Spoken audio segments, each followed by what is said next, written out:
Good evening, everyone. Thanks for joining us for Crime Unveiled with Courtney Bennett on this Tuesday evening. We're actually going to talk about something that happened early Sunday morning in Flint. There were multiple shootings, multiple people shot, two people actually died. Today, I went over to this area where one of the shootings occurred, and I spoke with Third Ward Ambassador LaShawn Johnson.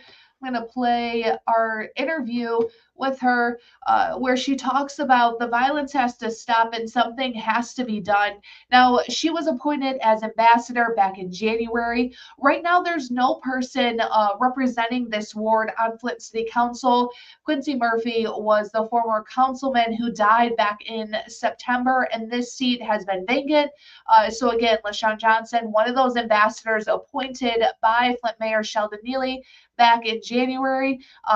She kind of brings the issues to the mayor's office when it comes to this neighborhood. Here's what she had to say. We all need to work on some positive reinforcement. When gunshots rang out on Industrial in Pasadena, then again on COURTNEY and Industrial, the shootings left people hurt and dead. We have a lot of young people down here congregating every Saturday, Sunday morning. And it was a shame. Johnson says there has been concern about these large gatherings on Industrial over the last few months. I am working on it with the mayor and the chief of police to see what we can do to better serve our community and see, can we stop the racing down here, the donut turnings, the gatherings, and just be paraded all through the night. And we just want to make sure that our residents over here is safe. During a news conference on Monday morning, Police Chief Terrence Green acknowledged this area has been known for these large types of gatherings. The individuals continue to gather there in the wee hours of the morning. Johnson says a lot of senior citizens live in this area, people who have lived in Flint for decades. Our residents are really concerned because we have 70-something-year-old, 80-year-old that's staying over here, that I'm getting calls at 2:30. 3 o'clock in the morning. She says people need to be part of the solution, not the problem. How can we fix this? What can we do? What safe places can we give our young people to come together and gather in peace and in harmony versus in violence?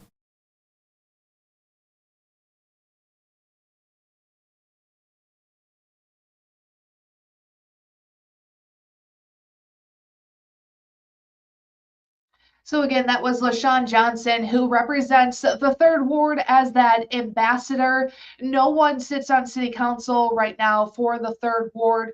That seat has been vacant since September after Quincy Murphy had died. You heard a little bit from Chief Terrence Green. I played a little bit of that sound. But yesterday during a news conference, he mentioned something about crime being up in the area. He believed that crime was up. I actually pulled some stats from the Flint database. I'm trying to see if I can get those numbers up for you right now. Doesn't seem like it is letting me at this point. Let's see. Oh, there we go. Okay, so these are the Flint murder statistics. So these dates, on July 25th, 2021, there were 35 murders. The next year, there were 20. Then again, 2023, there were 14. The next year, 19. So far for 2025, there has been 23 murders. Now, the Flint Police Department, they post these crime stats. These are available on their website. We'll go ahead and post a link for that on our website in case you wanted to look a little bit further. But again, these are the stat numbers. In 2021, the city really, they said that they had a violence problem. They recognized that there were a lot of murders that year, a lot of homicides. And so curfews, they were put in place to really protect the people of the city. And you can see just how high that number was at this point in 2021, that 35. And according to the data, yes, if you're looking at the numbers from 2024 to 2025, those murder stats, they are up compared to the year prior. But again, not as high as what they were in 2021. So we will go ahead and I'll link those crime stats on midmichigannow.com under the digital desk, where you'll find more of this story and information from yesterday's story as well. Again, a roughly hour and 10 minutes, according to the police department, on early Sunday morning. All of these shootings happening on the north side of Flint. I reached out to the police department this evening and asked for an update on if anyone had been arrested, because as of yesterday, no one had been arrested in these shootings. I have not heard back from them. I also asked if they had identified those two victims in the shootings. I'm waiting for an answer from the Flint Police Department. I just want to thank everyone for joining us tonight for Crime Unveiled with Courtney Bennett.